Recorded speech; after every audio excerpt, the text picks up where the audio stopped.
And greetings. Happy Friday. Welcome to the Steve Deace Show here, live and on demand on Blaze TV, radio, and podcast with Todd Erz and Aaron McIntyre. I'm Steve Deace. We're going to be joined by our old friend, editor over there at Newsweek, Josh Hammer, here in just a moment. Good to have him back on the Deace group. We'll say hi to him in a second after we tell you about our friends over at Church. Chirp, I should say. Church is good too. But Chirp won't help you with the trigger points, but Chirp will. All right, if you are wanting to get active, stay active. This has been one of my life hacks for the last several years. And the kinds of technologies and devices you get from our friends over at Chirp, those trigger point rollers. You ever wondered why you start going to the gym and here's a good rule of thumb, by the way. Start doing the stuff that you can do that people who are in better shape than you are doing. Because that's probably, don't you think, Todd, from a family of athletes, that's probably a pretty good hint that people that have already demonstrated by the physical evidence you can look at, they know how to take care of their body, that they know how to take care of their body. And if you can do those things, that's a good place to start, right? So you're going to see the people that have been doing this for a while. You're going to see them, the veterans, rolling out before they work out, right on the trigger point roller, okay? You can get those with our friends over at Chirp. You can get the Chirp Contour, the decompression and massage table that gives you the same kind of professional grade therapy, but right there in your own home. You can get the Rolling Power Mini Massager, the big one and the mini one. I take the mini with me now wherever I go on the road. These are all customizable treatments, and they are all huge in helping us to maintain an active lifestyle. So you want to check out the full catalog, go to gochirp.com/Steve. CHIRP for gochirp.com/Steve. That's gochirp.com/Steve. Coming up on today's show, next hour, of course, it'll be a Feedback Friday, but first, it is time for the Deace Group.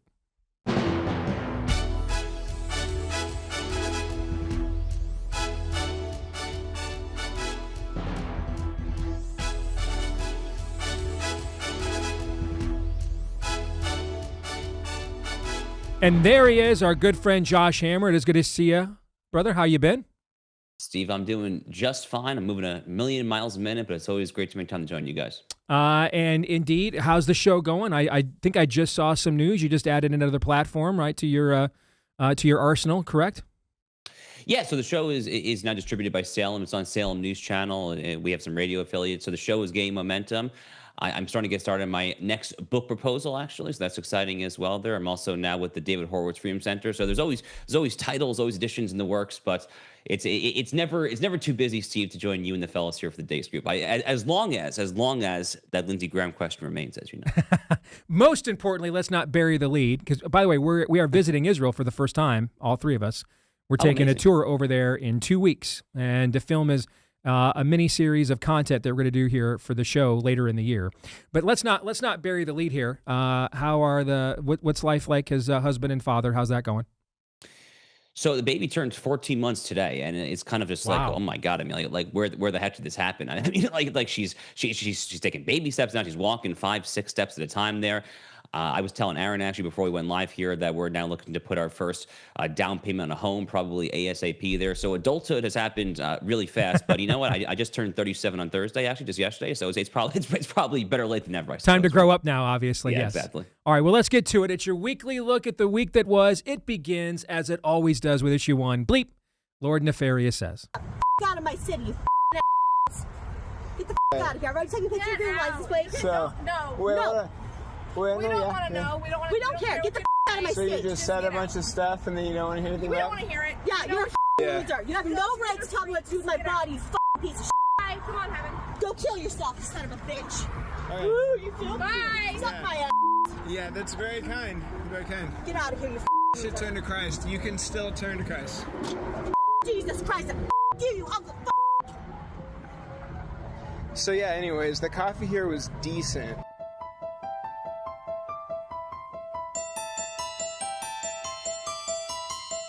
I always tell people the day the Latino, African American, Asian, and other communities realize that they share the same oppressor is the day we start winning.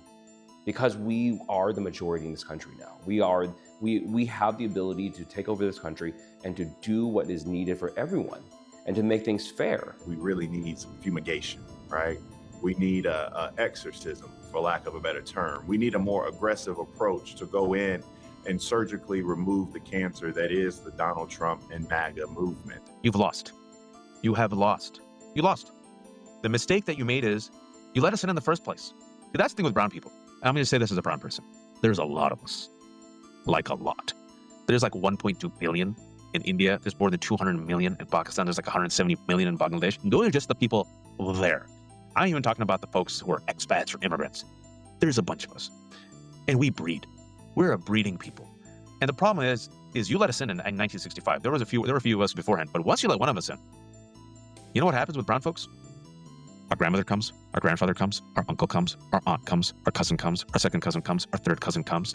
Then we have kids, a bunch of kids. And I consider my own faith, Islam, a religion built upon a narrative of migration. The story of the Hijrah reminds us that Prophet Muhammad sallallahu alaihi wasallam was a stranger too, who fled Mecca and was welcomed in Medina. Surah An-Nahl 1642 tells us, I have the distinct honor to be able to come before you and say I actually lost white population in my community. I lost them. They left. They left. I didn't ask them why. They left. So if you see 1 or 2 or 3 or 4 or 5 whites in my neighborhood, they're passing through. People want to know what drives us, especially in a world with social media where everyone's looking for the next authentic thing. For me, that's my faith. Most of the decisions I make are based on that golden rule that says we love our neighbor as ourselves, and that parable of the Good Samaritan that says everyone is our neighbor. And so when I've taken actions like vetoing the nastiest piece of anti-LGBTQ legislation that ever came through my state, I described it in those terms. I said my faith teaches me that all children are children of God. And I didn't want people picking on those kids. So we have 9 total people deceased. We found 8 in Tumbler Ridge in 2 locations, and then another was deceased during ambulatory transport to the clinic. Okay, and none of those people are the gun person? That includes the deceased gun person. It was a very comforting montage. I think we're going to be able to share a country and a culture with pretty much all of that. Right? Right? By the way, I know I've gotten on the abolitionist recently for some of their, shall we say, messaging. But that guy in the video there at the beginning, and how he, the way he handled that abolitionist there in the beginning, and then the way he handled that, okay? And then he turns around. Anywho, the coffee here, okay? That was perfection. All right.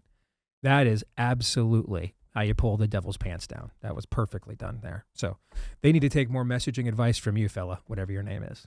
Anywho, let's get to it. Josh, as the guest, you get the first crack at it. What was the worst of the worst and why? You know, Steve, I'm inclined to talk about Gene Wu, the lunatic in Texas, essentially calling for an all-out race war. But let's talk about Zohran Mamdani. Look, I am from the New York area originally. I grew up 25 miles. Islam, the religion of innocent migration, apparently. Yes. Who knew all this time? Yeah. Right. Yes. I mean, anyone familiar with the story of Muhammad in the 7th century, a pure story of peace when it comes to trying to immigrate and to go to other civilizations. But look, Steve, I grew up 25 miles north of New York City. I grew up actually on the Hudson River. And really, my foray into adulthood happened when I was 12 and a half years old on 9/11, because I literally saw the smoke from the Twin Towers, okay? And you see that, and you probably can't formulate it as such at the age of 12. I'm sure I didn't. But you realize that evil exists in this world. And when you see that evil exists in this world, you know that good exists in this world, because it defies common sense and logic to think that the creator of all things would create a world in which there's only evil and suffering and there is no good. And once you arrive at this eternal struggle between good and evil, this moral dichotomy, you've essentially already rejected John Lennon Imagine, utopianism, and leftism, and you're on the right track. So I very much came of age in that milieu, in that mentality. I remember the Ground Zero mosque debates, frankly, like they were yesterday. It frankly was not that long ago. I mean, it was happening towards the end of the Bush administration, really into the Obama administration. That was an Obama administration debate in New York City, was the Ground Zero mosque, which thankfully, due to the work of many activists, was soundly defeated. If you would have told me at either of those junctures on 9/11 or in that milieu back then, 2001, 2002, or around the time of the Ground Zero mosque debate, circa 2009, 2010, give or take there, if you were to tell me that the mayor of New York City in the year 2026 would be a Muslim who is quoting the Quran from the New York City mayoral podium, let alone doing so to make an utterly incoherent and lawless point. This notion of so-called sanctuary cities, which are basically these neo-Confederate bastions. It's a John C. Calhoun argument, states' rights supremacism over the federal government. But if you were to tell me back then, I would have said, I mean, not only what are you smoking? I mean, are you from a different universe? I mean, are you of this realm? It's insane. It's absolutely pathologically insane. I was actually just reading this new essay over at Tablet magazine. It's a deep dive investigative essay about the extent to which the European continent has been completely Islamicized, focusing on France, Belgium, various other countries there. Don't think that it cannot happen here. It actually literally is happening here. And thankfully, we have some leaders like Greg Abbott in Texas, who's actually been better than usual on this one. Ron DeSantis right here in Florida. Some leaders who actually get it, who see the threat of creeping Sharia law, of this insidious creeping in of this Quranic mentality into the day-to-day lives of the American people there. When you have the mayor of the nation's largest city invoking the Quran for a public policy stance, right there, where Islam committed the worst mass atrocity in American history, I mean, what is there to even say, honestly? No, you've if been that's conquered. a wake-up call, I don't know what is. You've been conquered. That's what happens. I'd be curious then, since not just to play the Jew card on you, but you grew up in the area, so you know some of the specifics, okay? So Mamdani ended up getting way less of the Jewish vote than the public polling was saying leading into the mayoral election. The exit polls showed he still got a little bit more than 1 out of 3. About 33% of Jews in New York City voted for him in the mayoral election. But when you look at it, precinct by precinct, there were some areas where he got a huge amount of it. What can you tell us about Park Slope and Clinton Hill? What do you know about those areas? Because the precinct data, according to Grok, is saying he might have gotten 80% of the Jewish vote in some of those precincts. Do those sound familiar to you at all, out of curiosity? So Park Slope is like a quintessential hipster district. Yep. It's like the home of like Brooklyn hipster life, essentially. I mean, on the flip side, you can look at some of the famously religious Orthodox Jewish parts of he got Brooklyn, like nothing in those places. Yes. Yeah, I mean, he got essentially pennies there, right? You know, it's interesting. He got roughly a third, give or take, of the Jewish vote. I'm trying to remember. If you look at the other religious crosstabs, I think he definitely got a slightly higher percentage of the Catholic vote. I think percentage of the Protestant vote too. I mean, really, Mamdani shined among the no affiliation, among the nuns, right there. But he was below 50 with all religious groups there. But the Jewish vote was not necessarily out of line with the Protestant and Catholic vote. I don't know that we even need to look at the Protestant vote in New York City. I'm not even sure how many of those are there. There obviously is. I'm looking at the Catholic vote, and you're right. It's pretty much the same as the Catholic vote. 33% is what the exit polling showed. So you were correct about that. All right, Todd, what was the worst of the worst to you? Aaron, I think this may be one of the most important montages you've ever done. Wow.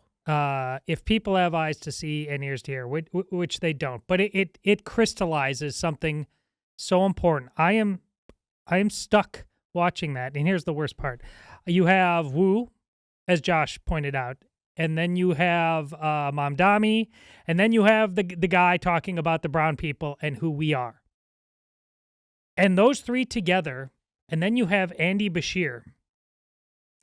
And the worst for me is the feeling that I have pangs of respect for those three men. Because you're watching them they believe introducing in their religious convictions. They fight for something. They plan on winning. Yep. They plan on conquering.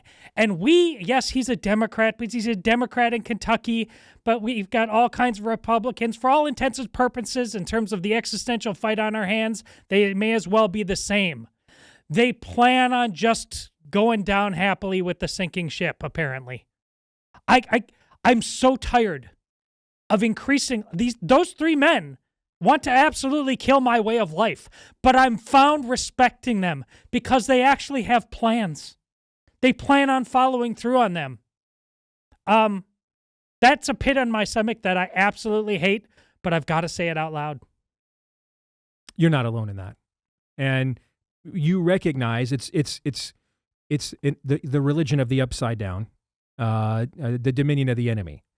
But you recognize the materialization or manifestation of conviction that only comes from that level of religious devotion. And that's what all the individuals that you're talking about. This is the final phase of the operation now. All right. The first phase is can't we all just get along? The second phase is secularization, the myth of secularization. The third phase now is infestation and invasion, and that's where we are now. Now we're gonna introduce the new religious matrix into the system to replace yours. And so you can just see with the level of devotion and conviction there, just substitute out what the devotion and conviction is too, and it looks a lot like our worldview in terms of the way it's supposed to look when we have actual conviction and devotion. Aaron, what about you? I just want to, since nobody's really brought this up in depth yet, that Gene Wu, that Texas state representative, if because of an immutable characteristic about your being, you are automatically an oppressor, in his warped and twisted view of justice, what does that mean about what ought to be done to the oppressor based on an immutable characteristic? And what does that mean? I don't think it's hyperbolic to say that's just some casual genocide talk on a Friday morning. That's what he's implying there. The same could be said for Wajat Ali, which I'm kind of inclined to stop taking clips from him anymore because he just pops on and says kind of the same thing every couple of months, I think. But basically saying, if you're not brown, we will dominate you and we will defeat you. Again, based on immutable characteristics. But how about the dichotomy this week of Andy Bashir going on The View to say trans all the kids, cut to, yep, there's 9 dead, including the gun person. There are some weeks where I go into preparing this montage, and I think I'm not really sure what we've got this week. And then at the end of editing on Thursday afternoon, I think, my God, what have I done? Yes. This was one of those weeks. Yes. Indeed. All right, let's get to the exit question, which I am going to amend on the spot in honor of Josh. All right. Okay.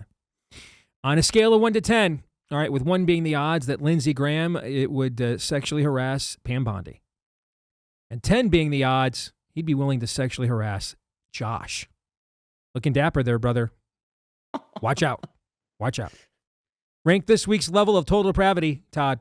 10. Aaron. 11. Josh. I don't know how I'm going to answer this one, honestly, but I guess it's a 10. Yeah, I think it's at least an 11. Agreed.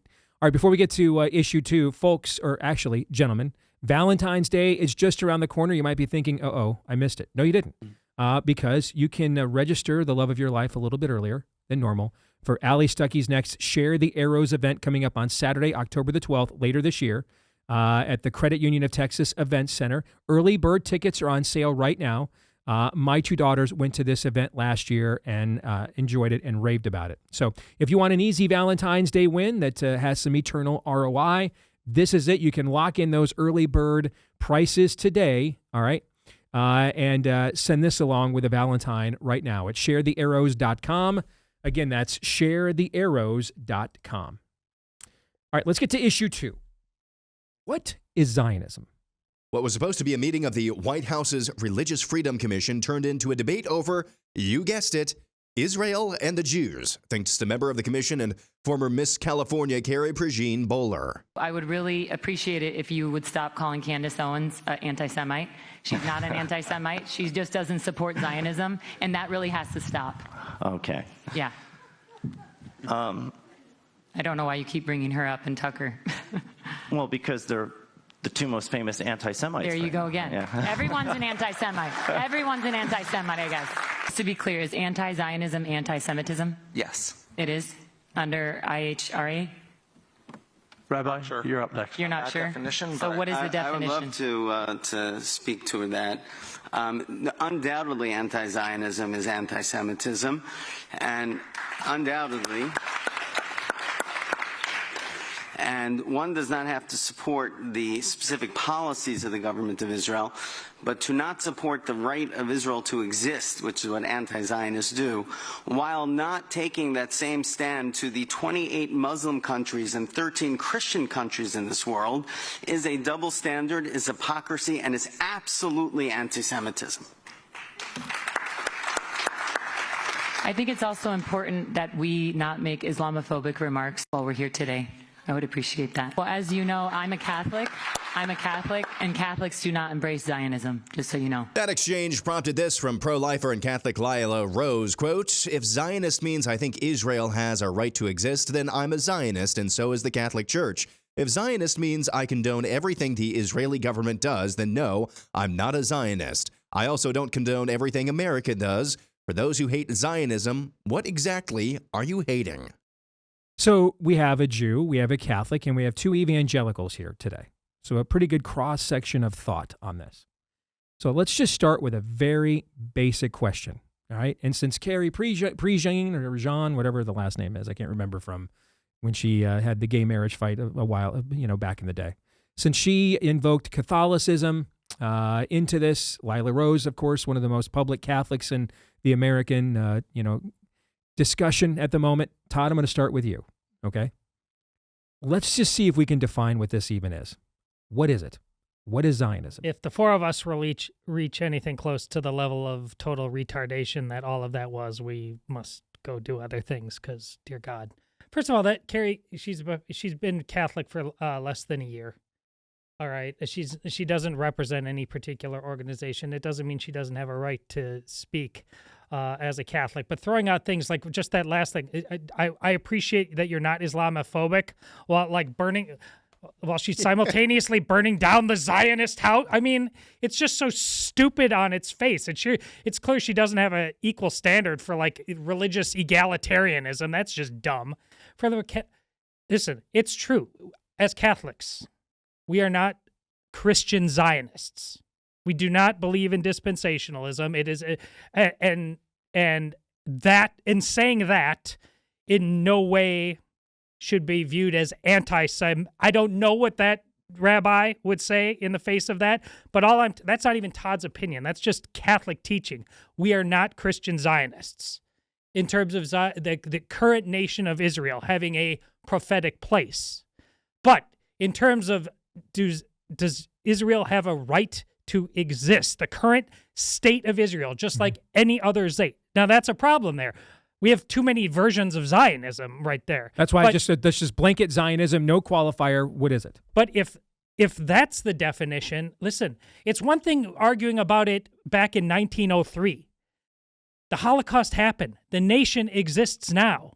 What is your alternative to what's happening right now? We're arguing as if it hasn't already happened. See, that's what Lila's asking. What are you against? It's been around for a very long time. What do you suggest happened? And it was just attacked with another attempt at genocide on October 7th. So we just aren't.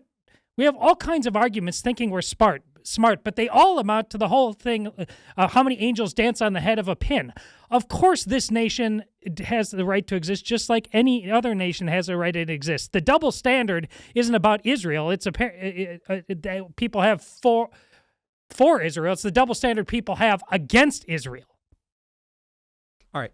Before any follow-up questions, I just want everybody to answer the question. Josh, what is Zionism?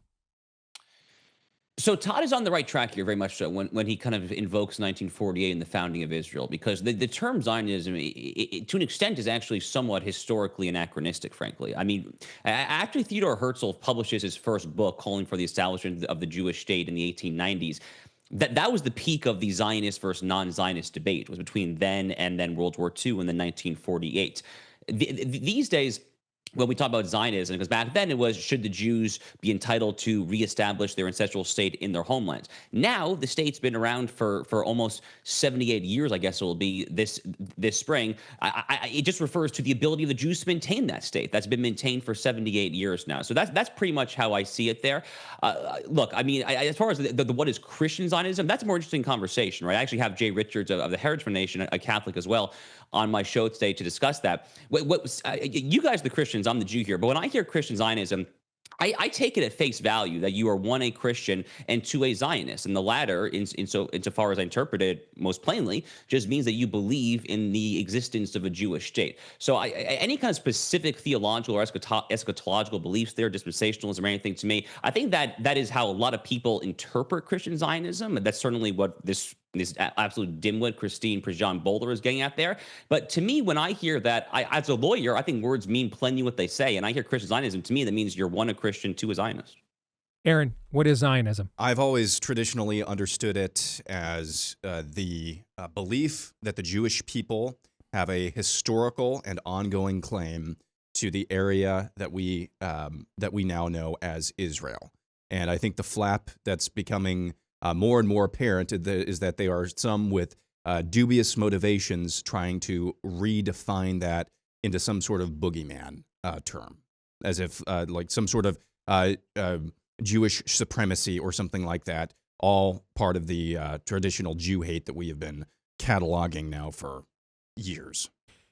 I would have, not surprisingly, because we're both evangelicals, I'd have the exact same definition that Aaron does. Now, what is Christian Zionism can be an entirely separate discussion. It can be what Josh indicated. It could be what Todd indicated, meaning you believe in the prophetic significance of this iteration of Israel, or you don't.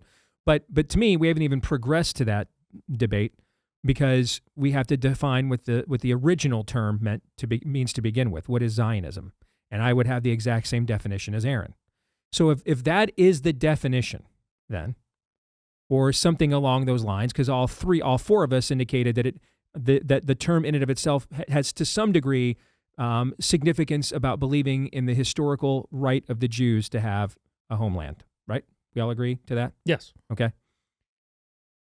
Then explain to me how it is possible to be anti-Zionist and not anti-Semitic. Then what's that look like?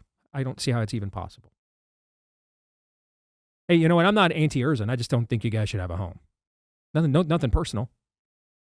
Nothing personal. Just don't think you should have a safe place to live. You know, don't take it personally. You know, I'm not against the Erzin family. I just don't think you guys ought to have a safe place to live.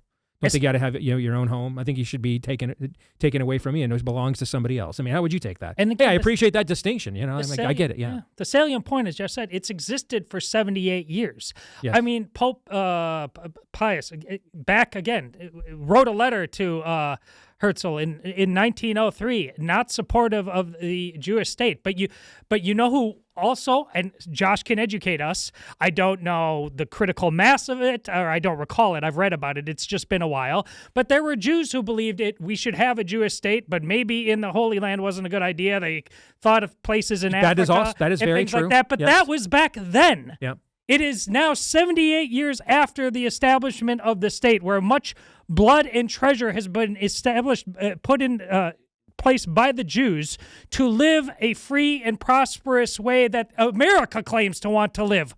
What exactly are we standing against? This is not theoretical. It's been there for a long time. That is such a great point. I can't say it any better than what you just said. The very people who think that they can draw this distinction, notice though, they don't say they're anti-Israeli. They say they're anti-Zionist. If you want to say you're all kinds of anti-Israeli government, I don't like their policies. I thought they were too brutal in Gaza. I do think the Palestinians should be given more agency and autonomy. They could make the same argument that you just made. Hey, right. Whether you think the Palestinians belong in that land or not, how they've been there since they got kicked out of Jordan for how many? Right. Oh, your whole life. We got to deal with the problem. They could turn and flip that around on you, right? Okay. Yes. They would do things like that if it was a real, honest, significant, fundamental, substantive, existential debate. It's not, and that's why they don't. Okay, that's why they go right to the heart of the term Zion. They're the ones that won't. They claim that we're the ones that say you can't criticize the Israeli. You don't get that distinction. They're the ones not drawing that distinction. They're the ones that go to the original term and take the Israeli political edifice completely out of the equation in their own branding. They go to the original term. They're the ones not actually drawing the nuance and the qualifier here. More in a moment.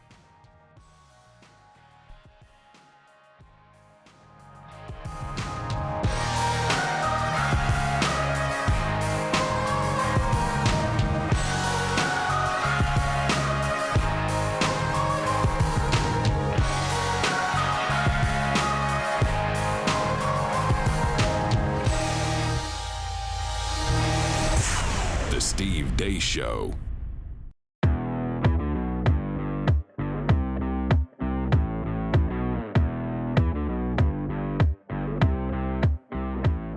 So as we continue with international disputes, inflation, rising debt, digital currency, the never-ending list of reasons that gold has risen over 700% in just the last 20 years. If you want to be one of the smart Americans diversifying with gold, check out, or other precious metals, check out our friends at BIRCH Gold Group. BIRCH Gold Group can help you convert an existing IRA or 401k into an IRA in gold. Just text my name, Steve, to get started to the number 989898. Get your free info kit on gold. There's no obligation there, just useful information.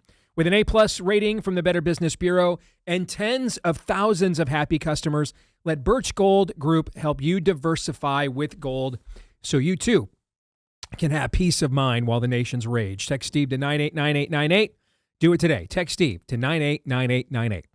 We ran out of time there, but I'd be remiss, Josh Hammer, giving you a chance to respond to what we just had to say on the what is Zionism issue. I think we should just, one of the things we're seeing is we're not making these people all define their terms. What do you think it means? All right. I think a lot of people think Zionism means the tail wags the dog. The Israelis get to drag the Americans into any Middle Eastern endless war they want. And we do whatever the neocons, who are largely Jewish, tell us to do. Okay, I think that's what maybe a lot of people on the right who are getting dragged into this think that's what it means, and that's not what it means. And I think we have to separate those, justifiable arguments. Not saying I agree with them all, but they're justifiable arguments.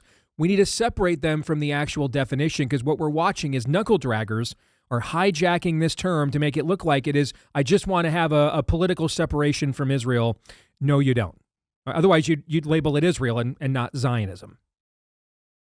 Yeah, so let me just make just two final quick points. So the one thing that I think oftentimes gets clouded up in this conversation is that Jews have their own theological debates, actually, over these theological significance or lack thereof of the present state of Israel. So on the one hand, you have religious Zionists who believe that there is theological significance. On the other hand, you have a lot of Haredim, or so-called ultra-Orthodox Jews, like my brother-in-law, for instance, who don't think so. And my brother-in-law is actually a very interesting example, because he lives 5 miles from Gaza. He's theologically not a quote-unquote Zionist insofar as he thinks that the Jewish Messiah should come before the state is reconstituted. However, his actual policies when it comes to the Palestinians or the Iranians, I mean, he's very, very right-wing, and he's de facto effectively a Zionist, whether he would call himself that or not. So that's just one thing that I think is worth clarifying.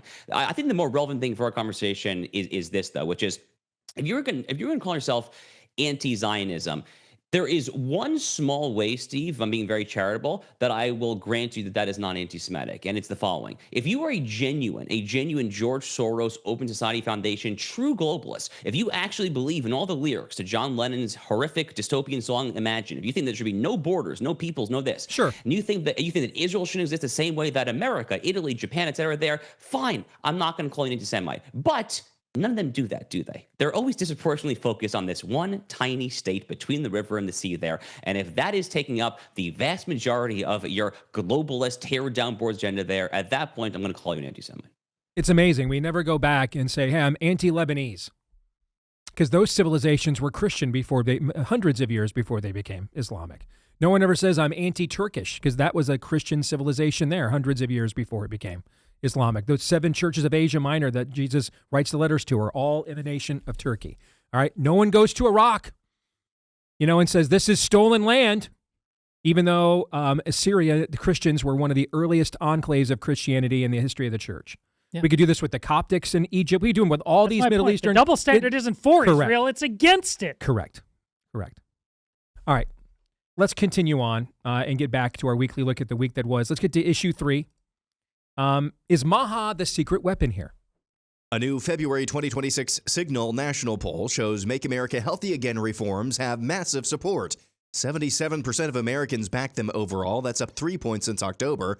And a striking 90% want tougher food standards, even if prices rise. The issue crosses party lines hard. 88% of Republicans and 65% of Democrats approve, with big gains among independents and college-educated voters. Signal says when Republicans run on pro-Maha messaging against Democrats who don't run on that messaging, The GOP generic ballot swings 10 points in their direction from D+3 to R+7, fueled by huge shifts among independents, Hispanics, and men under 55.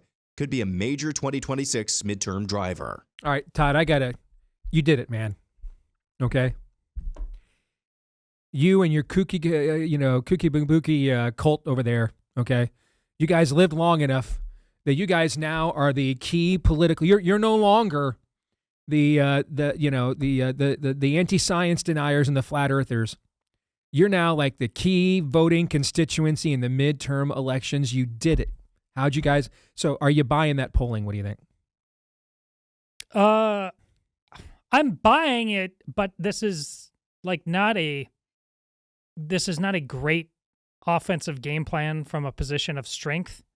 I mean, adding them to the fold the first go around, but again, in terms of a midterm, this is just kind of like, well, we got to play the game. I guess we're gonna go all in on this one. I mean, it's not. It's important that this was one part of a multi-front attack. Now this seems like this is all those other pieces of that attack got a hammy, or just decided they're sitting out because they don't think their NIL is big enough. And all we got is this. Listen, I'm proud. It is amazing. I told you this is, you guys are starting to catch up. Bravo. It's not enough. What do you think, Josh? I think it's a winning issue for the administration and Republicans for sure, very much so. I mean, look, I'm a young father. I don't know any other young parents who were happy with the vaccine schedule prior to RFK amending the vax schedule. To give just one example, I don't think anyone was particularly happy with that outdated food pyramid from like literally 50, 60 years ago, whatever, right? So, I mean, I think it's very popular. I think there's a lot of potential for this there. I'm not going to lie, Steve. I wouldn't say that this is like the top one or two issue that I am personally most focused on day in and day out. But based on my conversation, especially in kind of the young parenting community here, a lot of what's coming from the administration, this is really, really, really popular. That's for sure. Aaron, you are just like Josh. You're a young parent. What do you think? Yeah, I like Brent Buchanan's stuff, and I like Signal. And I do think if you're going to look for maybe some secret weapons, it's not going to be a silver bullet. But a secret weapon to maybe shore up some support that maybe is looking a little bit iffy right now, I think this would be a way to go. And I think the reason why is because it speaks to people very personally. It speaks to people very personally. Those who are aware that our food supply, by and large, our medicine, by and large, again, I'm making big sweeping conclusions or statements. There are always specifics and always variables, but by and large, our medicine, our food, not exactly the healthiest. And people who are awake to that, who realize that, who are trying to live a clean lifestyle, when you tell them that they're putting policies in place to make their lives easier, to help other people come to the same conclusions, to help them live longer, that speaks very personally. And I think that's a wonderful contrast that Republicans, if they have the stones and if they have the actual belief system in place, they can paint that contrast with their Democrat opponents. So I say, why not? So I'm looking at the races that are up in 26. All right, so Ashley Hinson in Iowa thinks she can make a credible Maha case in her race to succeed Joni Ernst for Senate. I'm asking. Think her donors would be okay with that? I'm asking. No. No, you don't think so? Okay. Looking at a lot of these are Bill Cassidy. I don't think is going to survive his primary in Tennessee, and some of it is because of these kinds of issues. Louisiana. Yeah. Yes. Louisiana. Thank you, Aaron. Lindsey Graham's going to win. It's in South Carolina. This is such a favorable Senate map. I'm not even sure the Republicans can screw this one up. So let's go to Why would you say that? You know what? Stab me. All right. Looking at the House, right? Because let's face it, just like the social conservative issues, the donor base tended to be for many years, more to the left on the social conservative issues than the base was, right? Well, a lot of these donors are going to be people that work for the kinds of companies that the Maha people are the most concerned about or own them, right? Yeah, that's That's why I'm kind of skeptical. Like there's the just too much money thing has not gone away. There's the Maha does not. It has influence in terms of the popular psychology. It's making inroads in terms of legislation, but it does not have the financial backing yet that the enemies against it has. And furthermore, those financial backers might actually be putting more into it to hold their ground. Let's get to the exit question. What's your biggest worry about the midterms now, 9 months out this week, Josh? Losing the Senate. It is a very favorable map, Steve, but I would never underestimate the ability of Republicans to screw things up. And frankly, I'm not saying it's going to happen. There's actually been some great economic data this week there, but I could see a world. I mean, it's only February. The election's a long way away. I think it is within the realm of possibility, at least, that Republicans could lose the Senate. And given the map and given their current 560 majority, that would be nothing less than catastrophic, frankly. All right. Todd, what about you? Well, not just losing because of stupidity. Yeah, losing the Senate because they want to lose, because they want to grind the gears, and for reasons that include they don't want J.D. Vance to be a fait accompli. There's a lot of people on the right that I absolutely believe are that craven and that they would shoot for that stalemate. Aaron, what do you think? That we're saying Governor Rob Sand here in Iowa. Let's get to our kicker topic. True or false? Because there's been a lot of discussion, the term grifter now. We used to use it amongst ourselves, those of us, that work in this racket. And now our audiences are throwing it around all the time, right? So since we defined the term Zionism earlier, I'd like us to define the term grifter, because grifter has now become anyone who gives an opinion opposite of mine that I don't agree with is a grifter. And in any given week, I am a Zionist cuck. I am woke right. In any given week, I straight up. Those are just these buzzwords. It's literally like Tucker Carlson and James Lindsay control my replies. Every reply I get, nearly, is to an opinion I espouse will either be a Tucker bot or a Lindsay bot. All right. So let's define grifter. I'm going to give it my shot. Tell me if you guys think it's true or false. All right. Grifter. Getting paid well for what you truly think. To quote the scriptures, the worker is worth his hire. Getting paid whatsoever for what you truly don't think and probably aren't even capable of thinking on your own, that would be a grifter. True or false? Aaron? True. You're okay with that definition? Yeah. Todd? Yes. Okay. Josh, what about you?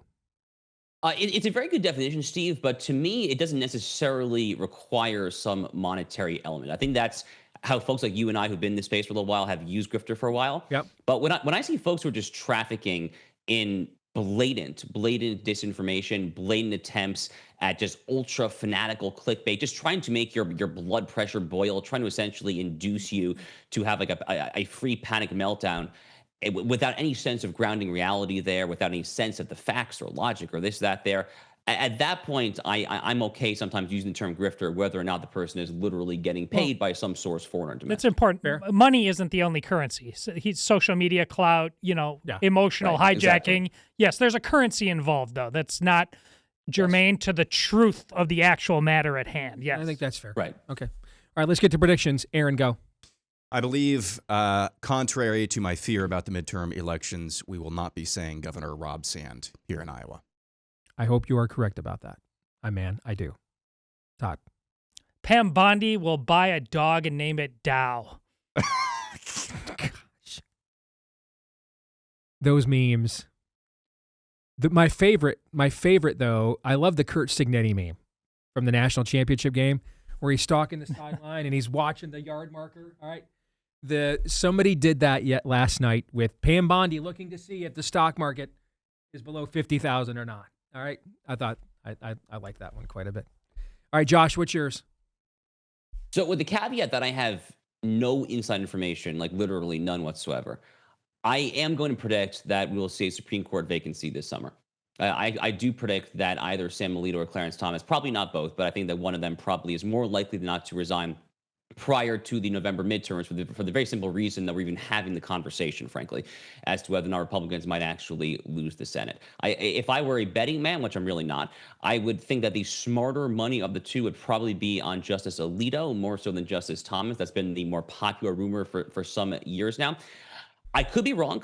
These are amazing jurists. They probably think they can go for another 10, 15, 20 years, whatever the case may be. So I definitely could be wrong. But I think it is likelier than not that we could have a sizzling, fiery hot Senate Judiciary Committee Supreme Court confirmation showdown sometime, probably around September, give or take. And that's not just smart politics to get in before you lose the Senate, but isn't that smart politics to run on for the midterms? Yes. This was one of my top 10 predictions for 26, is that one or both of those guys would step aside before the midterms so they could get replaced. We cannot run into a Ruth Bader Ginsburg situation. We just can't. I mean, that just can't be allowed to happen. So I'm concerned about how much of a downgrade the replacement for either one of those two would be. I know, even with our people in charge, I know what the downgrade will be with their people in charge. Okay. Let's get to my prediction. And this just speaks to how I think the entire Epstein thing has been completely mismanaged on our side politically. Just completely. You go look at Wexner and Black are two billionaires who are all over the Epstein files. Would you guys like to know how many times either one of them's donated to either Trump or Vance? Wexner's from Ohio, just like Vance. Would you like to know how many times Wexner or Black, either one, has ever donated to Trump or Vance? What do you think it is? Just guess. Low number. The lowest number of them all. 0 times. And yet we just have sat here and not held anybody else accountable. We've let the other side what about us over Howard Lutnick for reasons, okay? And so I think one of the first tangible sign of how this has been mismanaged will be in May in Thomas Massey's primary. I think he's going to survive it, and maybe even easily. I do. They made the mistake of letting him get to their right. They gave him an issue where he could get to their right, and I think he'll survive his primary. And in fact, I think it's more likely he'll win it easily then he will be defeated, is what I think. That's my prediction. I have just watched this, and I just have this phone, the amount of text messages from names many of you would know, the amount of frustration exhibited over the last few weeks on my phone over this issue and how it's just been totally mismanaged politically, palpable. And I agree with almost all of it. Josh, good to see you again, my friend. Take care. All the best to you guys. Thank you. You bet. We'll come back. It'll be your turn on a Feedback Friday next.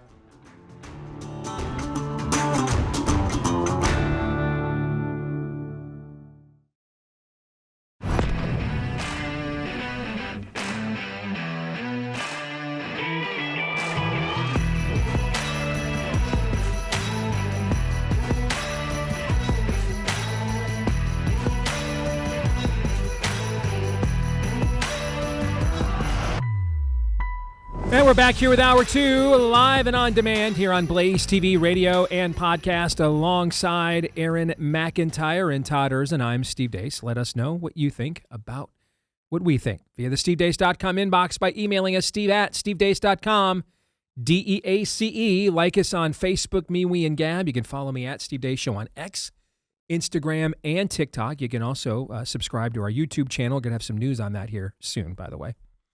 At Deace Show on YouTube. That's at Deace Show on YouTube. And then finally, make sure if you're a podcast listener that you're a subscriber to that. Just hit the subscribe button, or if you're on Apple iTunes, you hit follow instead. And that's how you're going to know for sure that you don't ever miss an episode. It plops right down there in your feed every time we drop one of those. And then you can also leave us a 5-star review so everyone else around you knows that you love us too. We would appreciate those. Tens of thousands of you have given us one of those, and we appreciate each and every one, so thank you. Todd, my understanding is that the ladies there in the Erzen household, they're a big fan of Van Man, I recall. Oh, my goodness. I mean, you sign them up. They're like, tell me more. They put them on the the table when I got home. You gave me that stuff. He was just like, yeah, I got girls at home. They'd love this stuff. I had no idea. I was like a moth to a flame when you brought that stuff home. Like I'm a guy living with a bunch of women. There's a lot I don't know these days. But they said, Dad, you're cool. So there you go. All right. So Van Man is a leader in natural personal care, and they're actually still making it natural, right? They're one of the companies that helped kick off the tallow movement. They've stayed committed to it using real traditional ingredients instead of corporate filler out there. Their tallow balm is made from grass-fed tallow. There's a reason why that matters, because the fatty acids in that tallow, they're nearly identical to the oils in your own skin that it naturally produces, so your body recognizes it instead of fighting it. You're going to notice the difference immediately. It absorbs better, it lasts longer, it doesn't leave you feeling coated in chemicals. And because there's no junk padding in it, a little goes just a long way. So give your eyes the care they deserve. Go to vanman.shop/Deace and use the code Deace for 15% off your first order. That's vanman.shop /Deace using the code Deace. vanman.shop/Deace using the promo code Deace to get 15% off. Real ingredients, no exceptions at vanman.shop/Deace, promo code Deace. Okay, are we ready for some Feedback Friday? You bet. Yes. All right, let us rock and roll. All right. Danny Whitehouse says Pam Bondi is the Shedeur Sanders of the Justice Department. What do you think? For people that don't know, that's Deion Sanders' son. Had a very good college career, but last year at this time flunked every single test during the NFL scouting process because he was the stereotype of everything you don't want your quarterback to be. Ended up falling more than any other player in last year's NFL draft. He's with the Browns now. They were tanking at the end of the year. They let him play to see what they had. He was okay, not terrible, not great. All right. But I mean, this is a guy that's just, you're remember those ads? Aaron might be too young. Aaron, are you old enough to remember Leon can't do everything? You remember those ads? No. Okay. You remember those ads? Yes. Is that not Shedeur Sanders? Those ads from the late 90s? All right. Leon, those Budweiser ads, Leon can't do everything. The self-absorbed athlete who cares nothing about nothing other than his social media engagement. That is Shedeur Sanders to the core. Okay. But I feel like he's kind of being unfairly. I don't have any appreciation for him. But he's like a dime a dozen. He is the NFL. I think he's getting more because his name is Sanders. But like, what is? And that's probably true. He's not. So this is where I'm reminded of Dennis Miller's old adage, or comparing to Pam vis-a-vis comparing to Pam Bundy. I'd call them a scumbag, but that would give a bad name to bags of scum. But I see the analogy here. And Pam Bondi was auditioning to do the Sunday night show on Fox News after Trey Gowdy. That's what that testimony was. That's my point. Yeah, that's a Shedeur Sanders move. There's nothing of substance there. I'm auditioning to grow a brand. But yeah, Shedeur Sanders. There's zero. And whether your name is Shedeur Sanders or Tom Brady, there is zero existential importance to your job whatsoever. Pam Bondi, a little bit more. A tad, a skosh. A little bit more. Okay. Aaron, you get to cast the deciding vote here. What do you think? Is the analogy hold? Who is Pam Bondi's Travis Hunter in this analogy? Because I took this to mean Colorado Shedeur Sanders because I forgot he even played in the NFL this year. Oh, you mean as in the Travis won the Heisman and carried her? Yeah. Or, I'm sorry, carried him? Yeah. Oh, well, in that case, it's probably Trump, right? Isn't he the Travis Hunter here? Yeah, probably. Well, you know what? I'm glad you brought that up because I want to make this point. Do I strike you guys as someone that is hesitant about criticizing people? No. How many, Todd, you've sat in the seat next to me for how many years now? Well, there's one person you will not criticize. Who's that? Connor Stallions. Well, that's very true because he is a living legend. That is very true. But the rest of them, and his no. greatest crime is Aaron. His only crime is that he wanted Michigan to win too bad. Did you see he just got recognized that he's still a cheater? He's willing to suffer for what he believes. That's redemptive suffering right there, and I respect it. Anyway, back to the question at hand. Okay. Other than Connor Stallions, how many years have you sat next to me here, Todd? It's more than a decade. And so we've done a minimum 200 shows every one of those years. Yeah. All right. So now we're doing 240? But let's just say on average we did 200 shows every year for a decade. Mm-hmm. Right? And so you have sat here for at least 2,000 shows. at least. Yep, give or take, yeah. All right. At any point in time, as you've sat here over the last 2,000 plus shows, has the thought ever occurred to you, I really think Steve pulls his punches and is just too hesitant to criticize people by name? I'm always saying to myself, I just wish he would go there, Yes. There is a cachet of people. Do you guys see this in your feeds? Oh, yeah. I know where this is going. You know where I'm going? I know where this is There going. is a, say it! They're like Sam Kinison. Say it! Say it! It's the orange man from the Rice Paddy Delta. Say it! I'm going to throw my voice out doing Kinison. Hold on a second. Oh, my gosh. God rest his soul. All right. And as if I'm like, do you think if we put the Wonder Woman lasso of truth around Donald Trump, hey, what you know of Steve Deace, or maybe your team or staff has heard, Mr. President, does he strike you as someone in the past that has been shown a hesitancy to be critical of any of your behavior in the public sphere for the last decade Steve, plus? well, yeah, if you really meant what you say along those lines, maybe you would have supported somebody else the last 2 times Trump is. Oh, yeah, he did support somebody else. There's a group of there is a group of you. Well, who hired her? Who hired him? Who lets him get away with it? Who did that? Who did that? Who did that? Who did that? Who did that? Oh, who did that? There's an entire cadre of people who are convinced it's still February of 2024. Yes, correct. And they all put their name on these accounts, too, in these laments. Yes. Yes. Sure, of course they do. Some do. But let me address this, okay?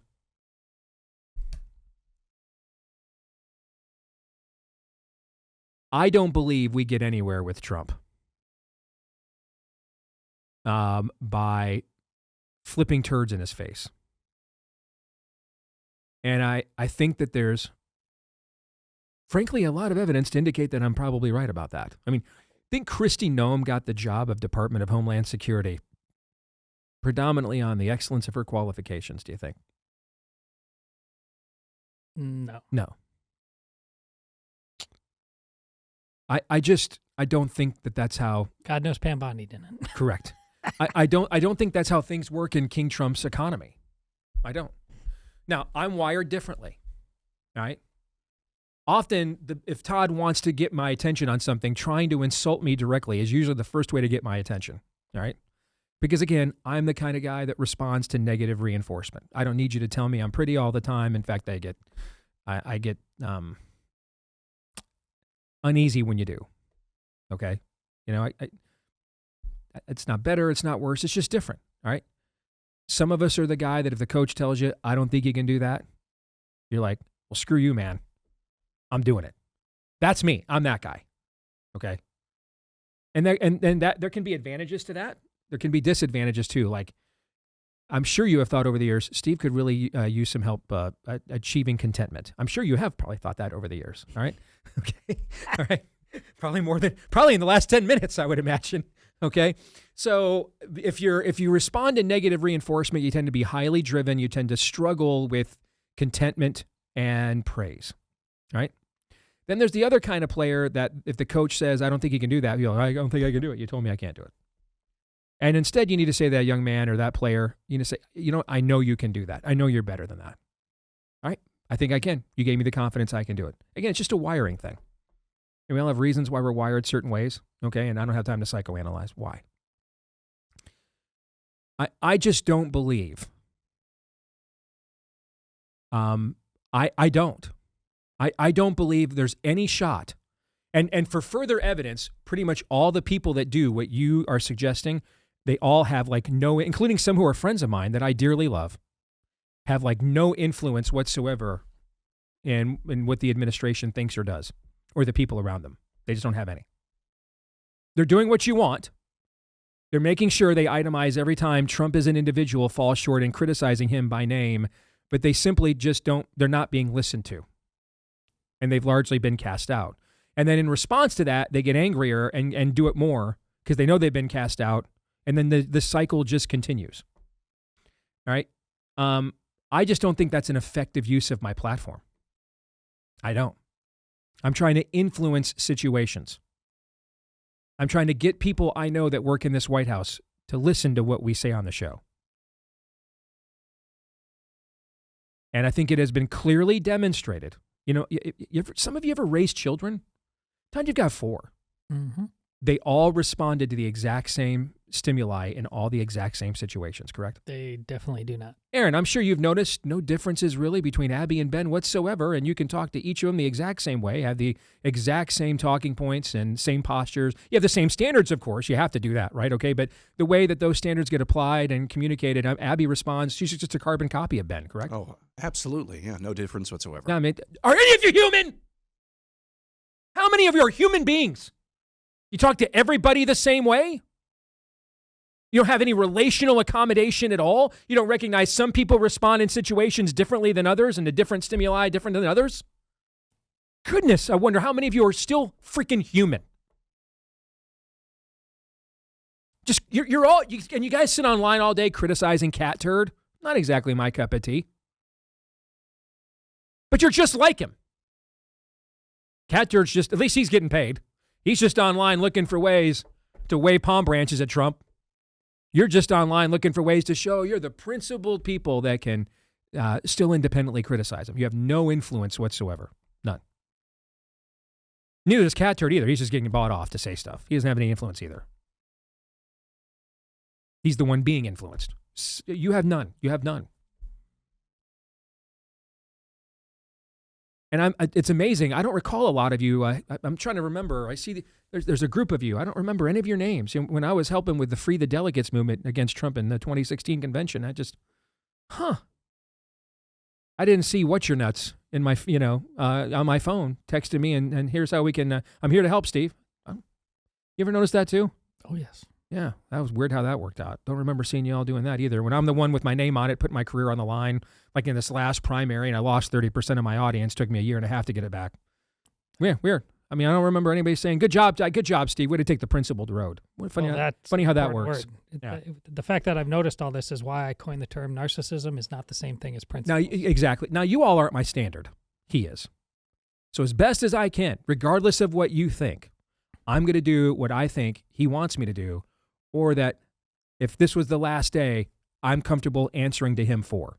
Now, as best as I can, I'm going to use that decision and the talent he gave me to make it as palatable and entertaining to you and compelling to you, because that is my job too, all right, as best I can. But you guys aren't going to determine what decisions I make. I can promise you that.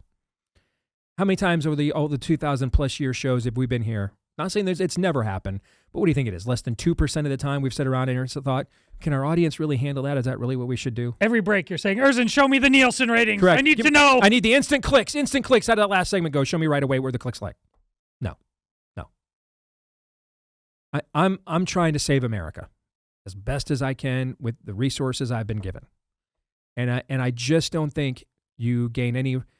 And in Trump's, sure, some of it, I'm sure Trump, displays the traits of narcissism pretty obviously. But I also kind of understand why a guy who got shot in the face might be less inclined to listen to people who haven't suffered as much for what they believe as he has been willing to on their behalf. Fair? Yeah. So, yeah, I just, again, there's a cadre of you that'll be very pleased that some ultimate principled high ground was asserted by making sure that the captain is criticized for literally everything that happens on his ship. I'm not interested in that. I'm trying to stop the ship from sinking. He is the captain of the ship. And I just don't, this captain does not respond with very well to everything is your fault and you suck. I think it's been demonstrated he responds way better to the people around you are failing you and you can do better than that. Maybe I'm wrong, but since the show is named mine, that's what I'm going to do. And it really doesn't matter how many of you, when your anonymous screen names, need to correct me every time as if I don't know who the president of the United States is.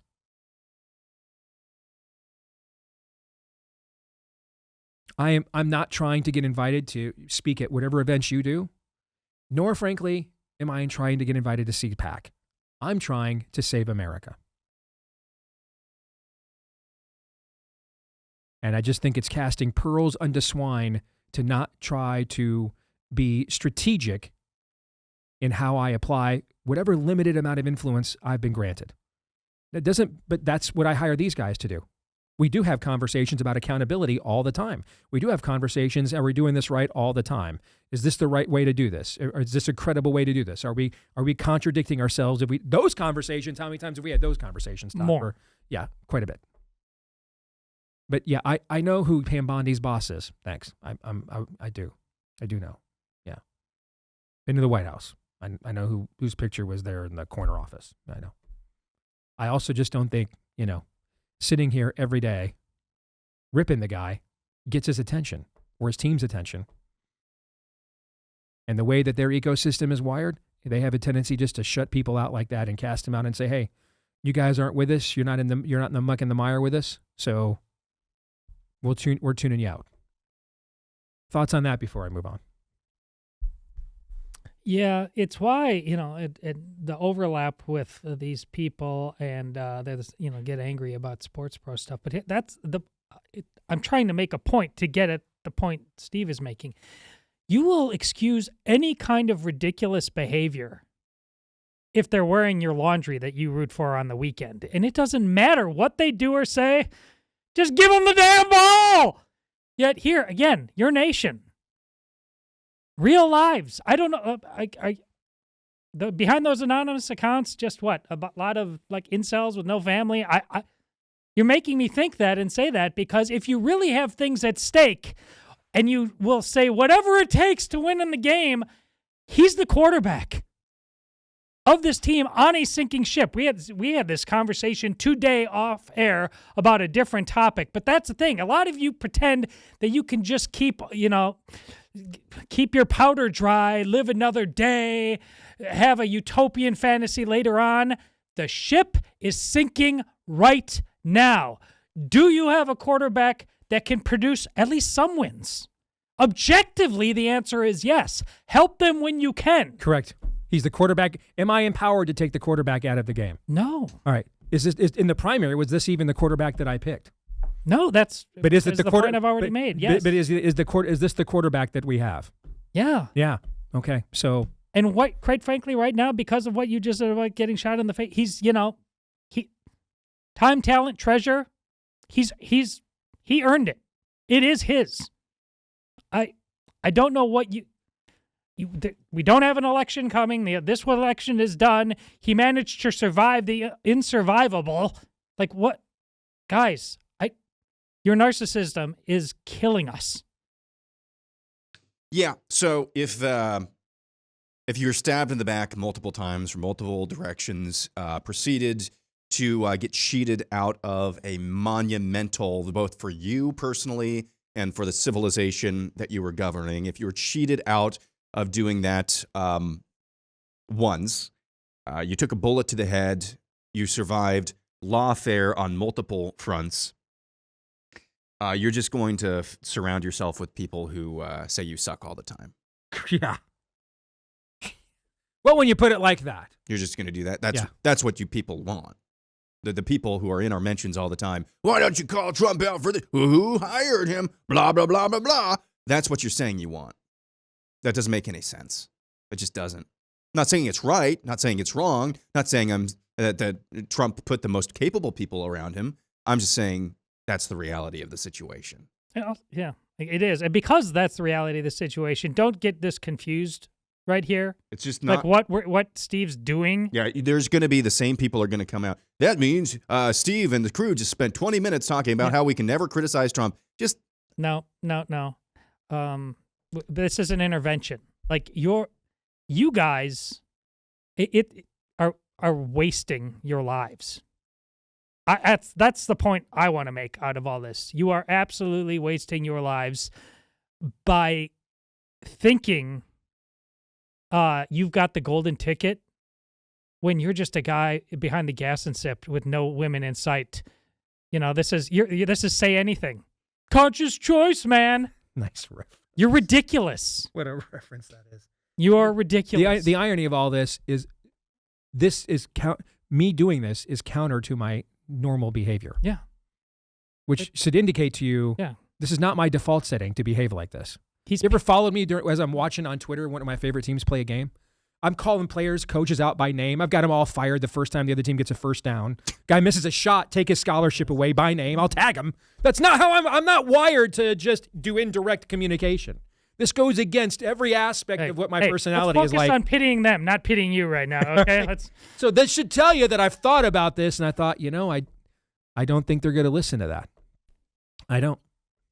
I think they listen to people they think are genuinely... I'm probably not capable of exerting the level of ever exerting the level of loyalty that Trump defines that term by. That's probably also fair, right? So then, how about we are mutually adjacent in our stated goals? I'm willing to do that. I'm never going to be a groveler, not my thing. But I'm willing to, hey, we're mutually adjacent in our stated goals of saving America, and I just don't think I'm going to be listened to by, doing what you guys want. And that's the reason I don't do it. So you guys, it just begs the question. You saving America. It begs the question of the people who write these letters or these emails to you. They clearly have a higher priority than saving America. I don't know if it's all the same priority or there a bunch of different priorities. Maybe they think that Trump's not an instrument to doing that, to be fair. I get that. But as Aaron, you pointed out, that decision was made in February of 2024. So here is where we are. Yes. Okay. It's like the Israel conversation. I mean, you might not like the quarterback your favorite team drafted, but you're just going to sit there and root against. He's wearing your jersey. You want him to suck? That doesn't make any sense. What cause are you helping? Right. For anybody who has ears to hear, and all three of us, especially Todd. No, I'm just kidding. All three of us, you can go and filter through all of our public posts, and you can ask questions. Hey, was it really helpful to post this or post that? But generally speaking, the way that we filter what we say and post publicly is this helpful? And I think a lot of people who are just ready and rearing and just salivating for the opportunity to, why aren't you going to say his name? Who hired that? What cause are you helping? Be honest with yourself about that. All right. Next note. Next week, we'll read all the letters about ridding I think we know what letter. next week's Feedback Friday is going to be. All right. Sally writes, I just met with my sister, and she believes Trump has withdrawn from NATO. She still believes in hands up, don't shoot. They believe they have the truth. Her church has armed guards to counter ICE. I'm afraid we're going to lose the midterms if we don't break through these leftist lies. Well, your sister is lost to the spirit of the age, and at this point, probably the only thing that could bring her back, sadly, would be one of their demonic deceptions would have to hurt her individually. Like you've seen some formerly liberal women that have been turned off, like J.K. Rowling, for example, turned off by tranny madness, and they got red pilled to some degree because that hurt them individually. They felt that one, right? Okay, or the Holy Spirit. Without some existential level of suffering or offense on a personal level, or the intervention of God in someone's life, they can't overcome this level of programming on their own. It just can't be done. I mean, listen, you know who doesn't believe in the hands up, don't shoot narrative? Eric Holder, because he debunked it when he was the Attorney General for Obama. Said it never happened. Michael Brown never said that. Here's the thing. We've been winning despite these kind of entrenched lies.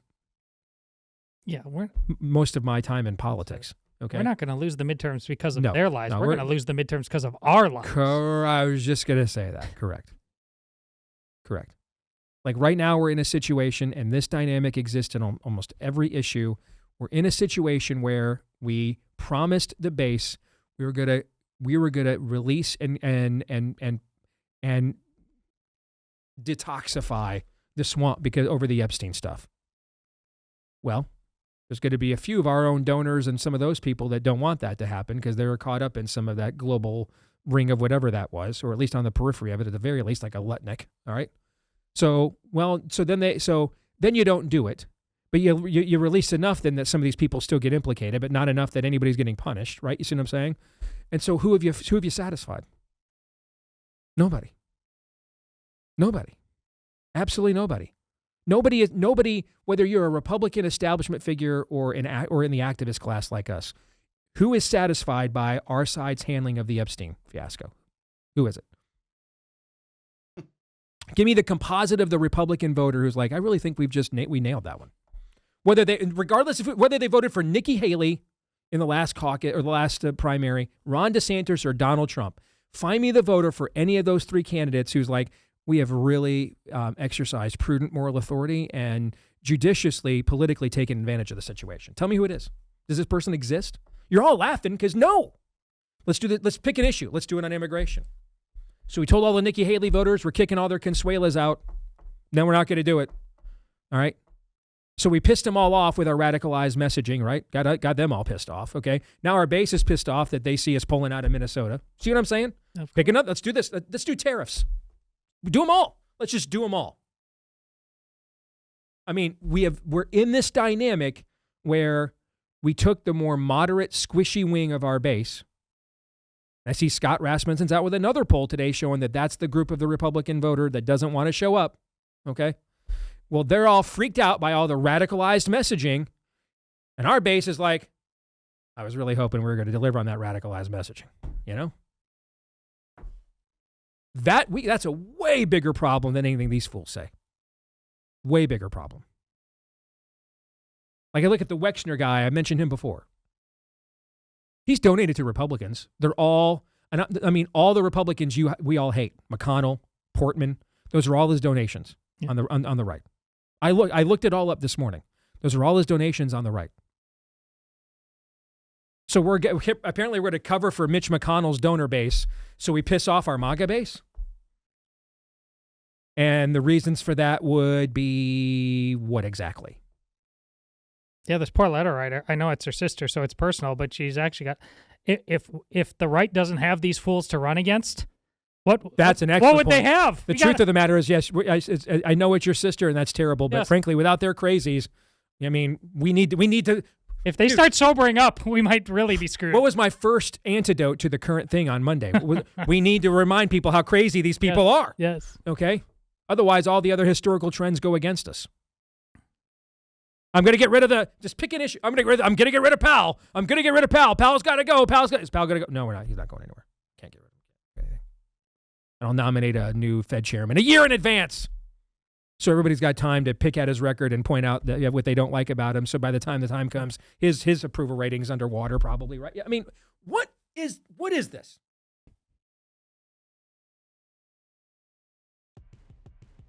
The reason last year went so well for the first 7 months is there was a plan. There's no sign of a plan right now. And there just appears to be, we're just kind of doing stuff. I ain't going to cut it.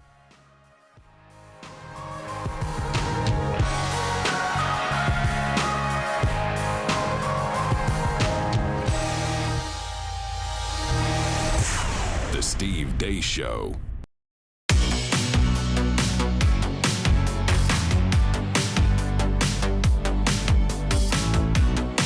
All right, let's get right back to it here on a Feedback Friday. Let's go to Chris. Sorry for the little digression there. That was cathartic for me, so thank you. Chris says, I have a good friend that was a conservative. He then started dating this girl, there it goes, who's a huge lefty. She's 48, lives at home with her parents, and does not have a job. Go figure. Anyway, she has convinced him now to be a lefty. He tells me the typical lefty talking points now. I don't even know how to approach this.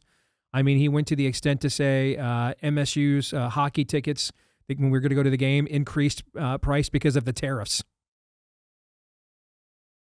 Anyway, I don't know how to approach him. I told him he's a good friend and I'm not going to stop being friends with him because he's now a lib. I told him it's the libs that stop being friends with conservatives, not the other way around. This one I got a little bit of experience with. Yeah, got some experience with this one. He'll stop being friends with you.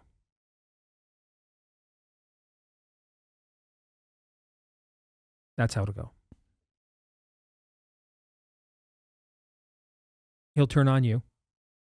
unless you accommodate everything, he believes. He will not grant you the same accommodation. He'll turn on you. I've had this happen to me a few times. One in particular, where either over a girl, well, it was always over a girl, whether it's your daughter or your wife or girlfriend. And yeah, Chris, he's going to turn on you. So what I would say to you right now is to make no accommodations whatsoever. Don't make any. You keep being you, keep being the best friend to him you can be, because any accommodations you make are never going to be returned. And that'll just make, when it eventually happens, it'll make it feel even worse. Because then you'll feel like you got taken advantage of. And it's not when we have falling outs with people that bitterness becomes a problem. But if we feel like we got taken advantage of, is often when bitterness can become a problem, right? Mm-hmm. So don't grant him any accommodations at all. He wants to bring up politics, bring it right back up to him. He brought it up. Whatever the rules were before this, like if you guys never talked about it, no need to bring it up again. Whatever the rules were before this, though, you continue to honor those. Whatever were the social compact stipulations of your relationship, you continue to abide by them. Grant no accommodation beyond whatever those stipulations are. None will be returned. And then inevitably, when the dog returns to its own vomit, you can just, move on a lot easier and struggle a lot less with bitterness than if you really, really tried to accommodate this guy and then find out at the end no accommodation was ever going to be granted. Because I'm here to tell you, no accommodation will ever be granted.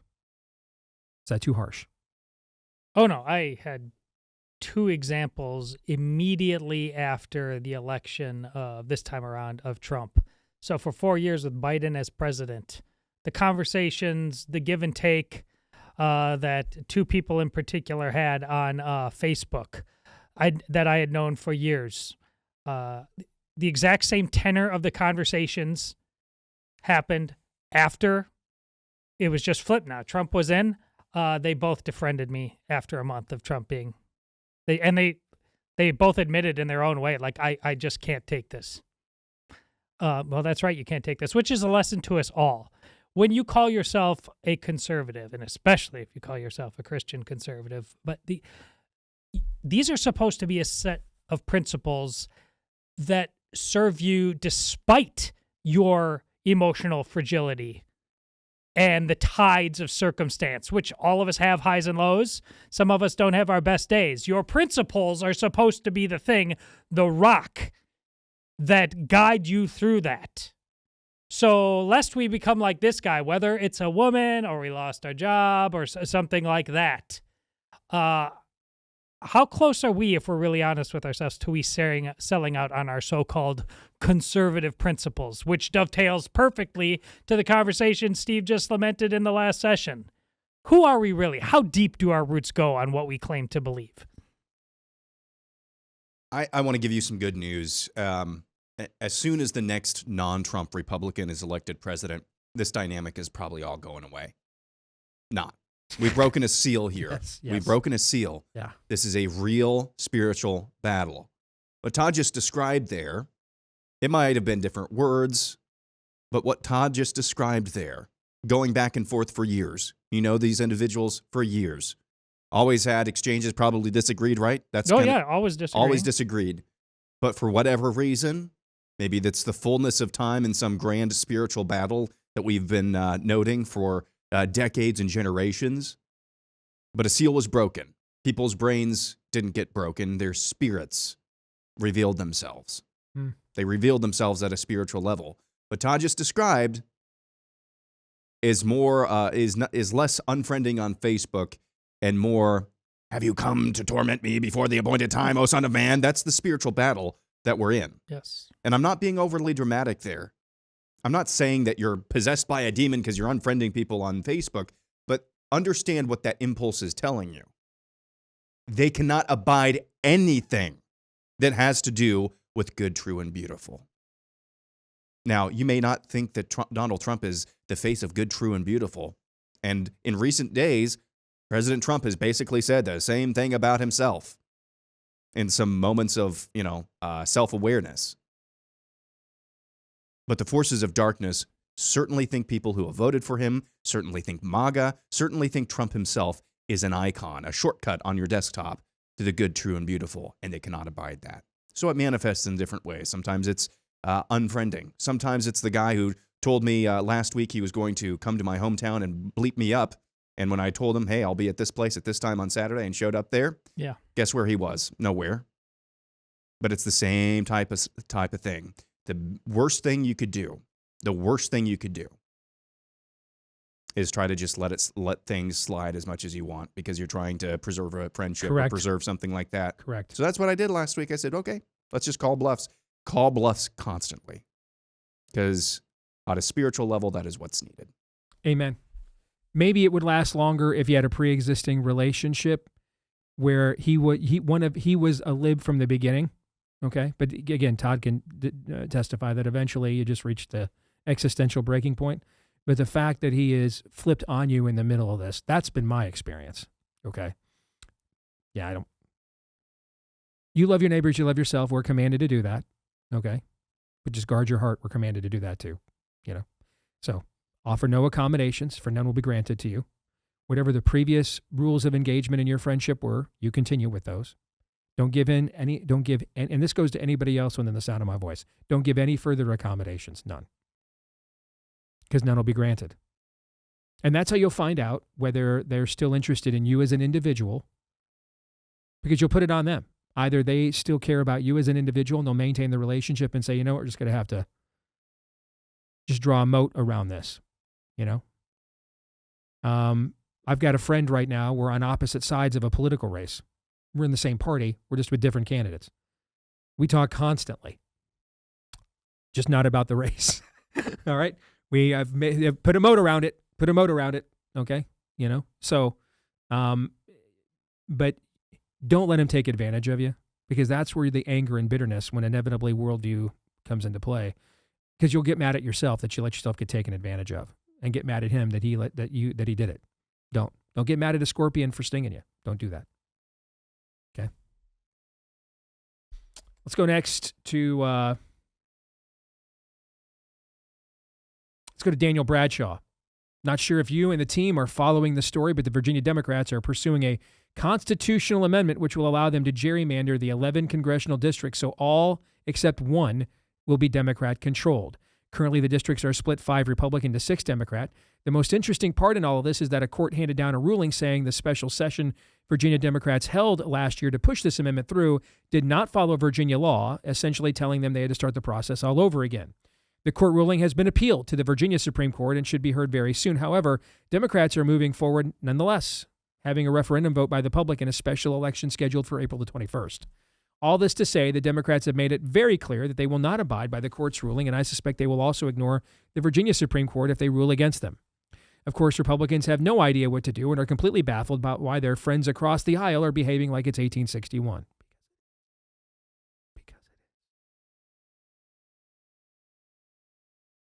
To quote you, we are not a nation of laws and we never have been. We are a nation of political will and we always will be.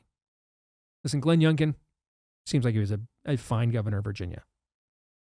But knowing he was term limited going in, Virginia you can only serve one term at a time. He did absolutely nothing. He installed absolutely nothing that would outlive him to provide any kind of a reinforcement structure for people like Daniel and others in Virginia. After he was gone, knowing that he would be, he did nothing. And most of these Republicans don't.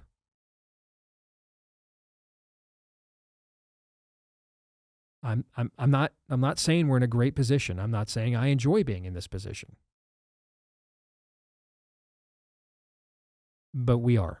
And I have to live in the world as it is.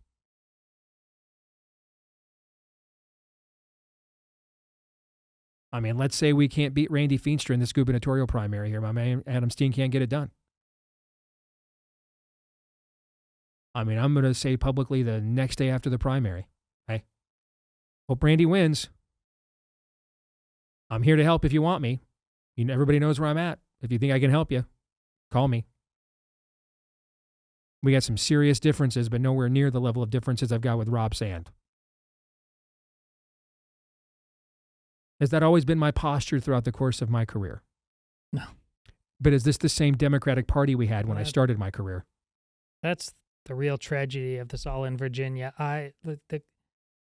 You had the Loudoun County arresting dads of rape victims for daring to show up and complain to school board meetings. You had the AG running there and his what he was caught on tape. What was it? What did he say exactly on tape that caught him in trouble? At the the fever dream.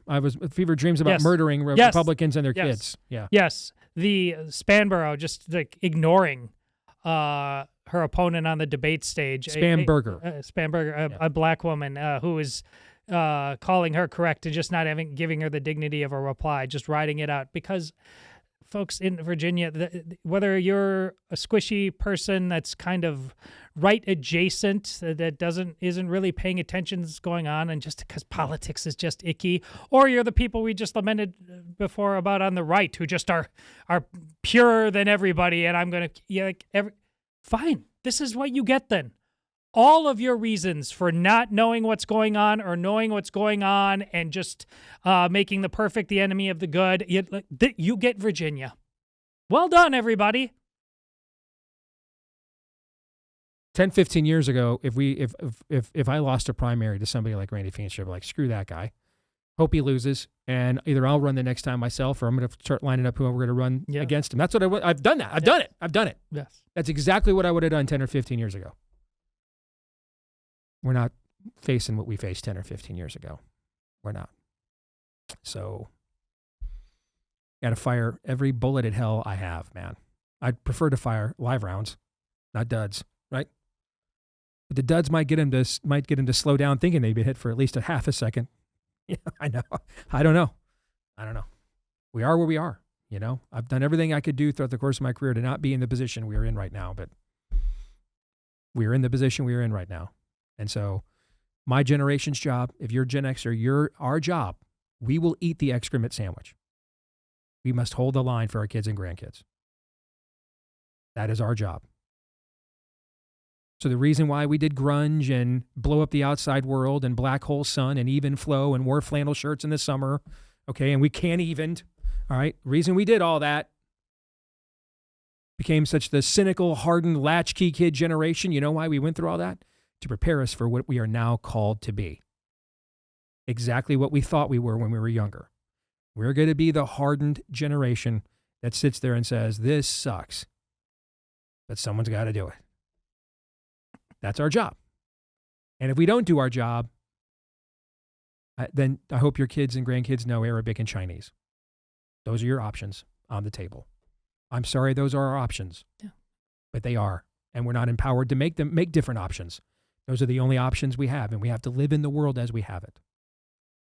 In Virginia, they didn't even try to do the job.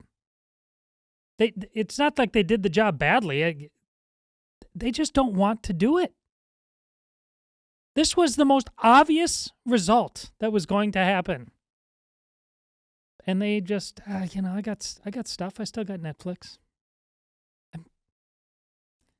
I hope there's some magic in that hat of yours when you keep saying what our generation has to do, Steve, because that's the tallest ask you've ever made on this show, quite frankly, brother. How tall is that ask? Charlie Kirk murdered. Oh, yeah. Okay. Donald Trump almost murdered. Yep. Yeah. And after all of that, Twice. Virginia voted for Attorney General, a guy who fantasized about murder of political opponents. Yeah.